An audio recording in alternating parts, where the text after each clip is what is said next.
എൻ്റെ ചങ്കുകളെ, നമ്മുടെ സൗന്ദര്യം നമ്മളാണോ അതോ മറ്റുള്ളവരാണോ തിരിച്ചറിയേണ്ടത്?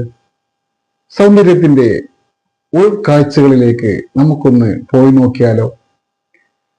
നമ്മുടെ സൗന്ദര്യം നമ്മളാണ് ആദ്യം തിരിച്ചറിയേണ്ടത്, മറ്റുള്ളവരല്ല. നമുക്കെല്ലാവർക്കും സൗന്ദര്യമുണ്ട്. ആ സൗന്ദര്യം നമ്മൾ തന്നെയാണ് പ്രകാശിപ്പിക്കുന്നതും കെടുത്തുന്നതും. അതിൽ മറ്റൊരാൾക്കും പങ്കില്ല, പങ്കെടുക്കാനും കഴിയില്ല. നമ്മുടെ സൗന്ദര്യം മുഖത്ത് കാണുന്നതേ അല്ല, മറിച്ച് ഉള്ളിന്റെ ഉള്ളിലാണ് അത് സ്ഥിതി ചെയ്യുന്നത്. അത് മുഖത്തേക്ക് പ്രകാശിക്കുമ്പോൾ മാത്രമാണ് മുഖം പ്രകാശിക്കുന്നത്. ഉള്ളിൽ പ്രകാശം കെടുമ്പോൾ മുഖത്ത് ഇരുട്ടാണ്. ആ പ്രകാശവും ഇരുട്ടും നമുക്കൊന്ന് ഓരോ വീഡിയോയിലൂടെ ഒന്ന് കണ്ടു നോക്കാം.